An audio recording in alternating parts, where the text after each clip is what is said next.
Welcome back to the William Penn Coaches Show, held right here at Wood Iron Grill in Oskaloosa. We got some exciting things coming up for you guys. All of our home event tickets are up on the website for the month of February, so get those purchased if you want to come out and support your statesmen. We're also hosting the Wrestling Men's Conference Tournament here at William Penn this year, so if you want to come check out some championship wrestling, get those tickets bought, and you guys can come support your statesmen. We also have exciting news this week. We'll have a 4-segment show, so we have 4 coaches coming up to let you guys know what you missed while you were gone. We'll have those out here in just a minute.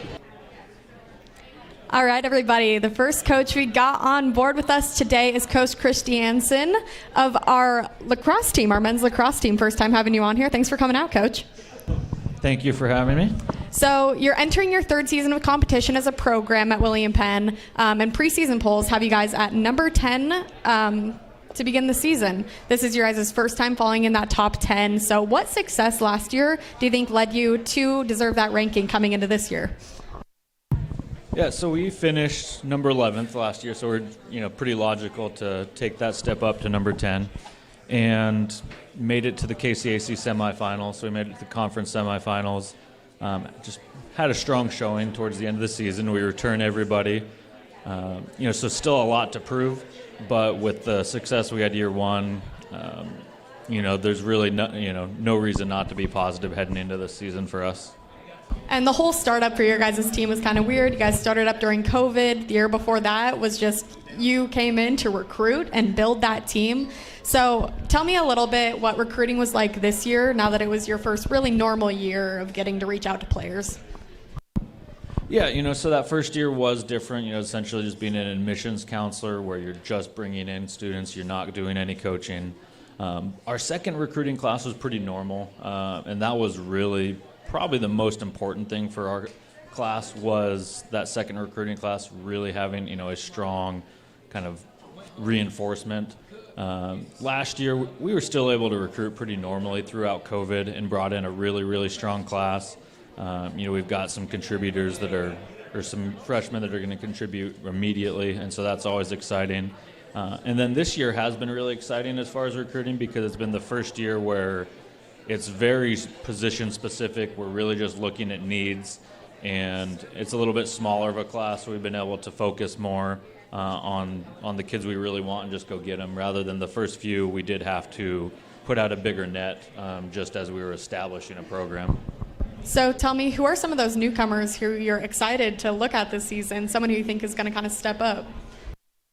Yeah, so the nice thing now is that we're not, dependent on newcomers. We return everybody, and, we have returners at every position. At attack, we will have a few freshmen starting, in our attack lineup, and that's more out of convenience of, the way we want to play. We don't have to start them, which is a good thing. So at attack, we'll have a few young guys coming in and contributing right away. And then we will have a little bit at the midfield as far as freshmen goes. The next couple weeks, they're going to kind of determine how much time they do get. So I'm not going to name names until they, prove it over the next couple weeks. But there will be some young guys making some noise. Well, what about then the returners? Who are you excited to see step up and take on a leadership role this year? Yeah, so at the attack, start with Boston. Boston Romero was an all-conference performer last year, and he had a huge fall. The exciting thing about him is that, so he had a great freshman year, 40-plus goals. But even more exciting is his fall. He might have been the most improved player on our team from the spring to fall. So he's positioned to have, a conference player of the year type of year, so he should have a huge breakout year this year. 2 guys, our midfield I'm really, really excited about because we've been able to move a couple of guys from attack to midfield. So Brady Trelaw, Tim Pennington, we moved them from attack to midfield, and I think they're going to have a huge impact there, just with their size, their athleticism, and their offensive ability. And then Colin Boliva and Eli Dillon are 2 leading scorers that return in the midfield, and they should continue to be some of our staples of scoring through the midfield. Then defensively, probably the guy I'm feels, poised for the biggest breakout defensively is Caden Miller. He had a good year last year, but he definitely had his freshman moments. And, he came in. He's in the shape we want him in now. And, he's really put in a lot of work as far as communicating and, really being able to take on a bigger role. And so him and Pete Hebenstreet will both, and Christopher Lauderdale will all have a big impact defensively. Well, Coach, last season you guys finished off 9-8 on the season, 6-4.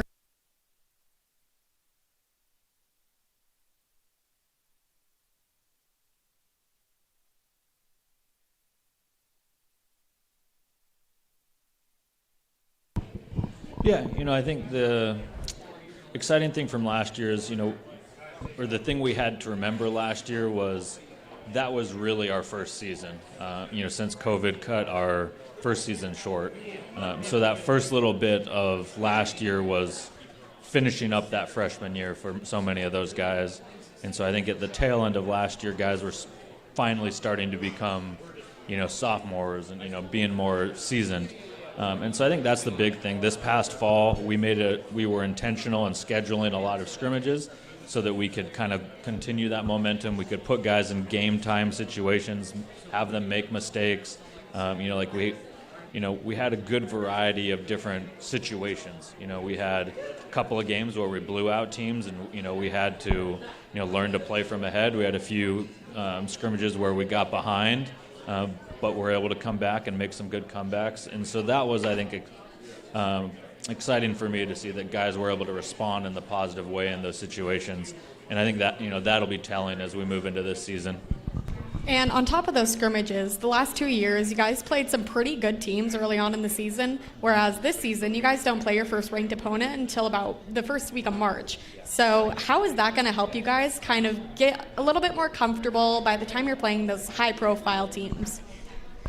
Yeah, we definitely haven't shied away from strong competition, right? Our first game ever was against, the second, ranked team. Last year we started the season against the number 1 ranked team. And those were very beneficial in helping us to grow. This year we felt a little more comfortable easing into it. With weather here in the Midwest, it is harder for us to get scrimmages in. And so that was part of it of, okay, let's go in with some games where we know we can make some mistakes. We're still going to have to play, really, execute really well in those games to come out with those wins. But it's not going up against number 1, number 2, number 3 right away. And so I think that it will help us to be able to get some of the younger guys more reps right away and really feel comfortable with what we have going into the tougher stretch. And lastly, Coach, what are some expectations you have going into this season? So the biggest thing, the biggest focus for us, or the biggest focus we've had since last year is to really dial in on the style of play that we have. Last year, being our first full season, our goal was to have a winning record, to no matter what, just scratch and claw to do anything we could to have a winning record, and we did that. And this year, a big focus has been how do we want to play? How do we want to be seen as a team nationally? And so a lot of the changes that we've made as far as positions of guys and things like that has been to be able to allow us to play more up-tempo, to allow us to play a more physical, faster style of lacrosse. And so that's really the expectation, is that we really want to begin to embody our core values as a program of being relentless, being tough, and being creative. And so that's the expectation. If we can, go out every game and, really embody those core values, like that's what we're striving for. Obviously, we have high expectations. When we recruit guys here, we recruit them with the intent of that they're going to compete for championships, and that's our goal. And it's just up to them of how fast we're going to get there. All right, Coach. Well, I'm looking forward to coming out and watching you guys this season. Good luck. We're going to send you guys to a quick break, and when we come back, we will have the head cross-country coach with us. Hi, this is Michael, owner of the Wood Iron Grill in Oskaloosa on South 11th Street. Your home for chef-inspired cuisine. From the delectable food that we serve to our gracious hospitality, the Wood Iron Grill provides a warm atmosphere with panoramic views of emerald fairways and rolling greenery.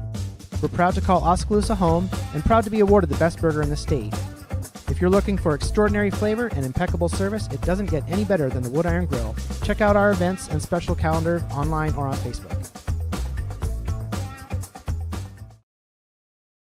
It's more than an education. It's more than a degree. William Penn University is alive with opportunity. Opportunity in a diverse student body. Opportunity in a staff that works with your budget. Opportunity in over 30 programs of study. Opportunity in a classroom where your voice is heard. Find your future and the opportunities waiting for you. Start your planning today at wmpenn.edu and see why William Penn University is alive with opportunity. For nearly 40 years, Musco has specialized in the design and manufacture of sports and large area lighting solutions. From neighborhood ball fields to international speedways, Musco is committed to providing cost-effective lighting solutions and services you can rely on. For your budget, for the environment, Musco Lighting, we make it happen. All right, we are back with the William Penn Coaches Show here at Wood Iron Grill with our track and field coach, Coach Friesen. My bad. So, Coach, this last week you guys took second out of 11 teams at the St. Ambrose meet, and your guys found some really good success individually as well as their team as a whole. So tell me how your team performed kind of as a whole there. Well, I was really pleased with how our team performed. I think the biggest improvement we made was in our distance group. They really came up and had some really good times, some really good PRs. You know, and our sprinters and our hurdlers, you know, they've been consistent all year.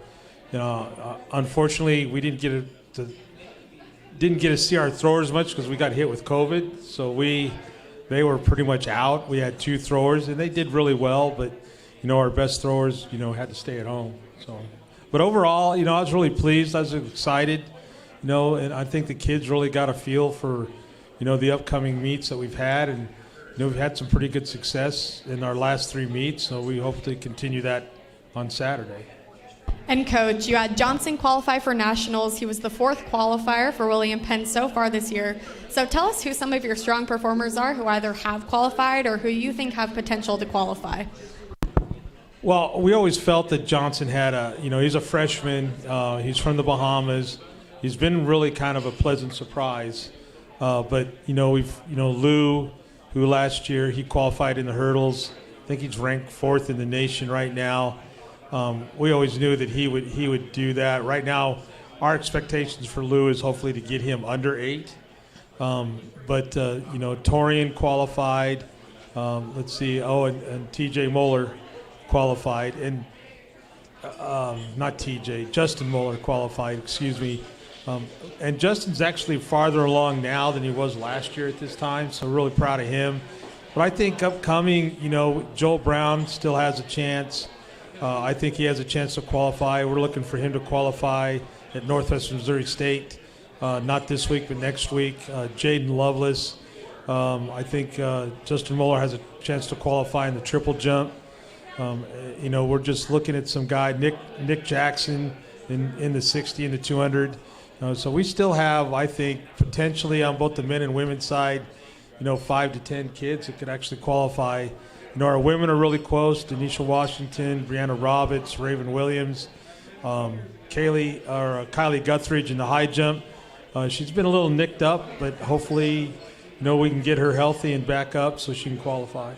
And on that men's side, you guys came home with 5 champions during that last meet at St. Ambrose, a few second places, as well as a handful that finished inside 10th place. So what does that say about the depth of the team that you guys have all around the board? Well, our depth has actually been a lot better and has been in years past, but actually, I got to give credit to the coaches. I mean, the coaches, Coach Z, Coach AD, he's a new GA that came in January, and Coach Julian Davis have really done a nice job preparing our kids, getting them ready.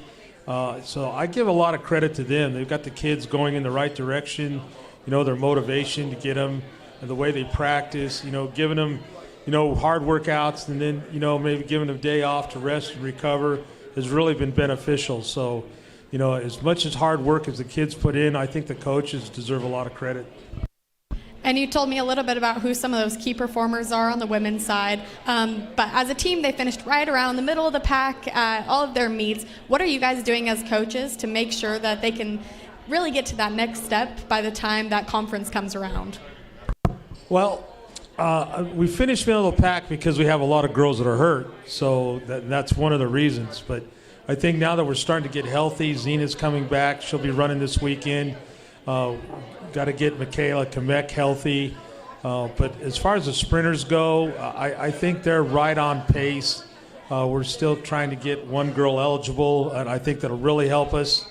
Dove Adderley, I'm really excited about her and her potential. But we just got to get over that eligibility hurdle. But I think as long as we stay healthy and we can get some of our other girls healthy, I think we can finish up in that upper half. And so kind of looking at the end of the season for your ladies' side, compared to right now, how much progress do you think they're going to be able to make by the time conference comes around? Well, that's a really good question. I think as long as we stay healthy on both sides, both men and women, I think there's potential for a lot of big gains. So, after this week, we've got Northwest Missouri State, which is going to be really kind of a conference preview for us because being at Northwest Missouri State, there's going to be a lot of our conference schools there. I anticipate Mid-American, Baker, Culver Stockton, probably CMU. So it'll be a really good preview to kind of see where we're at. And then after that meet, we'll have a week off to prepare and rest and get the kids geared up for that conference meet. So I'm excited. I think the coaches are excited that, our guys right now are ranked 4th in the conference. I really think if we get some pretty big marks, we could move up to 3 and 2. And Coach, looking at both teams, track and field is such a draining sport. You guys have meets packed in from now until about mid-February. So how do you make sure that your athletes, A, stay healthy, and B, are able to peak at conference time and not any earlier? Well, a lot of that I think has to do with what the coaches, how they do practices. So I think they're very smart in what they do. So we'll have very hard practices, and then depending on what group they're in, they might get the next day off. We lift twice a week. Depending on when the meets is, we may not lift on Thursday. But really, the coaches have done a really great job of monitoring practices and the performances and giving the kids days off when they need days off. And some of that sometimes is mental, some of it's physical. The kids do a great job of going in the training staff, getting, their treatment, rehab or just maintenance basically. So, credit to the coaches and the training staff and our kids, trying to stay healthy.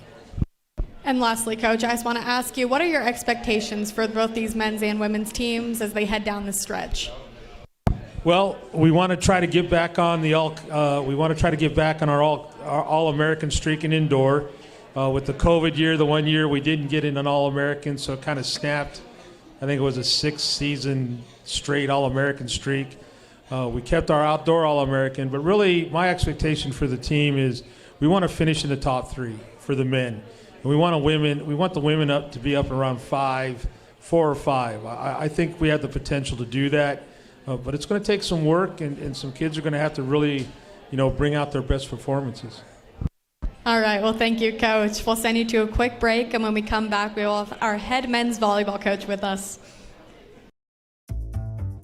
Hi, this is Michael, owner of the Wood Iron Grill in Oskaloosa on South 11th Street, your home for chef-inspired cuisine. From the delectable food that we serve to our gracious hospitality, the Wood Iron Grill provides a warm atmosphere with panoramic views of emerald fairways and rolling greenery. We're proud to call Oskaloosa home and proud to be awarded the best burger in the state. If you're looking for extraordinary flavor and impeccable service, it doesn't get any better than the Wood Iron Grill. Check out our events and special calendar online or on Facebook. It's more than an education. It's more than a degree. William Penn University is alive with opportunity. Opportunity in a diverse student body. Opportunity in a staff that works with your budget. Opportunity in over 30 programs of study. Opportunity in a classroom where your voice is heard. Find your future and the opportunities waiting for you. Start your planning today at wmpenn.edu and see why William Penn University is alive with opportunity. At Wood Iron Grill with our William Penn Coaches Show, this time with our head men's volleyball coach, Coach Bentley. Thanks for coming back out. Yeah, thanks for having me. So, Coach, strong 3-1 start to the year. You beat your highest-ranked opponent in program history, St. Xavier, number 10, in 5 sets. So walk me through how your team was able to both mentally and physically compete with such a strong team through 5 sets. Yeah, we actually played the night before and lost in 3. So I think we kind of just talked about resetting and kind of going with a new mindset and hitting the reset button. And the guys did a great job of just looking ahead. And so St. Xavier is really, really tough. They serve the ball really well. And the guys just battled for 5 sets. And I think it shows a lot of maturity with the guys and some of the older guys of how well that we've done over the last couple of years. But yeah, it was exciting. It was a lot of back and forth. All 5 sets were close. And really, I think it was just a lot of hard work and grit and pulled it out in the end. And earlier this week, you guys also beat Mount Mercy, who was a team who received votes. You beat them in 3 sets, handled them in the first 2, and in the third one, you won 25-22 after being down 22-15. So I want to know, from a coach's perspective, were you expecting them to win that third set? No, I looked over at our assistant and I said, I can't believe we have to go to 4 sets with these guys. So as a coach, I probably shouldn't admit that, but I expected us to lose the third set. But yeah, I mean, you don't really go on a 10-0 serving run very often, so that was pretty surprising. But proud of the guys for battling back and pretty awesome comeback, so we definitely weren't mad about it. And I want to know, what was the mood like in the locker room after that win, after they were able to come back like that? Yeah, the locker room's been fun the last couple games. It's always nice to win, and the guys are enjoying it. So, yeah, we've just talked a lot about, kind of living in the moment and taking it one game at a time. And so right now things are good, and they're enjoying themselves. And hopefully if we keep winning, it'll be the same. And Coach, that kind of leads into, I don't have indoor men's volleyball where I'm from. We don't have a lot of that in colleges. So your sideline is the most energetic sideline I've seen out of any of the teams here so far. How much do you think that plays into the success of your team? Yeah, I think it's huge. Something that we talk a lot about is knowing our role, but also, there isn't any sort of hierarchy with our team. All the guys are equals, and we talk a lot about that. And so I think you can see it from the top guy all the way to the bottom guy and everyone in between. There's no sense of, I'm better than you. Everyone's supporting each other. And I think you really can tell when they're on the court, when the guys are on the sidelines, it's a genuine joy and happiness that they have for each other, and they want each other to do well. It doesn't matter who's on the court. It's when we sub guys in. It's no matter what's going on. They do a really good job of that, and that's something we've been working towards for the last 3 years. So we're very happy. I think it's a huge part of our program. I think, like you said, anyone that watches us can see that that's kind of what we're about. So it's a big deal for us, and I'm really proud of those guys for doing that.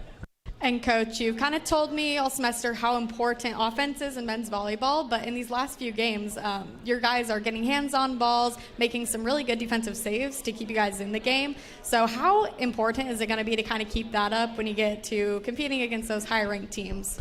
Yeah, I mean, offense is just as important as defense sometimes, and so if we can kind of, do both very well, we're going to be in a good spot. So, yeah, we have a couple guys that do exceptionally well, either blocking or in the back row in defense, and they're a big reason why we've won some of these games. So, yeah, never going to be mad about that. It's always fun to see the digs and guys are jumping on the floor and all that stuff. So it's been nice, and again, it just goes back to the hard work that they've done over the last couple of years and how much we've been working on some of that stuff. We kind of finally starting to see it come to fruition. And Coach, you guys had a couple of non-conference games early on. Now you're moving on to an 8-game conference stretch. So tell me, do you approach your conference games any differently than non-conference, or is it all just we go out there and try to win?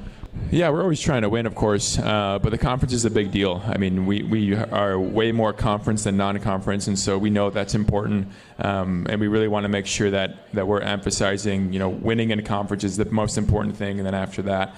So, yeah, we definitely care a lot about that. But at the same time, everything's important, so we're trying to win no matter what. But yeah, it's always nice to get a conference win for sure. And Coach, for your next 5 games, you guys are playing 4 ranked opponents, 3 of which are in the top 10. So I want to know, Where's your mind at going into it? What are your expectations? How would you want to come out of this next stretch? Winning every single one would be great. That's the plan. But really, we just want to compete. We talked about it all year. I've talked about it before, about how we just want to get better and continue to get better. And the guys are doing a great job of that. So we're not really going to think about wins and losses. I know that sounds kind of cliche, but we just want to go out and compete hard. And we feel like if we do that, good things will come. And we've seen that so far. So we'll keep the same attitude and same mantra, and we'll kind of just see what happens after that. And lastly, Coach, congrats. You guys are ranked 16th. That's the highest you guys have been in program history. So what does that do for the confidence of your team, knowing that they're getting recognition on that more national scale? Yeah, they're excited. I think maybe a little bit of excitement, but also a little bit of frustration. I think the guys thought we should be higher. So some of them feel like we got snubbed a little bit. But we don't talk about it too much. It's fun for the guys. It's fun for us to see our name. But besides that, it's a long season. We have a lot of work to do still. But definitely, it's fun for them, and they enjoy it. And honestly, it shows a little bit of all the hard work paying off. So we're happy for them, too. All right. Well, thank you, Coach. Good luck out there this week. We're going to send you guys to a quick break. When we come back, we all have our head women's basketball coach, Coach Santi, with us. Hi, this is Michael, owner of the Wood Iron Grill in Oskaloosa on South 11th Street, your home for chef-inspired cuisine. From the delectable food that we serve to our gracious hospitality, the Wood Iron Grill provides a warm atmosphere with panoramic views of emerald fairways and rolling greenery. We're proud to call Oskaloosa home and proud to be awarded the best burger in the state. If you're looking for extraordinary flavor and impeccable service, it doesn't get any better than the Wood Iron Grill. Check out our events and special calendar online or on Facebook. It's more than an education. It's more than a degree. William Penn University is alive with opportunity. Opportunity in a diverse student body. Opportunity in a staff that works with your budget. Opportunity in over 30 programs of study. Opportunity in a classroom where your voice is heard. Find your future and the opportunities waiting for you. Start your planning today at wmpenn.edu and see why William Penn University is alive with opportunity. We are back with the William Penn Coaches Show right here at Wood Iron Grill. We got our women's basketball coach, Coach Santi, with us. I love having you back. Thank you for having me. So, Coach, you guys beat Peru State. They were 8-12 on the year, and you guys dropped 79 points during that victory. So tell me, aside from Terry's 30 points, her PR, amazing accomplishment for her, what else went right? Well, our halftime talk really got into him because the first half we were not playing to our potential.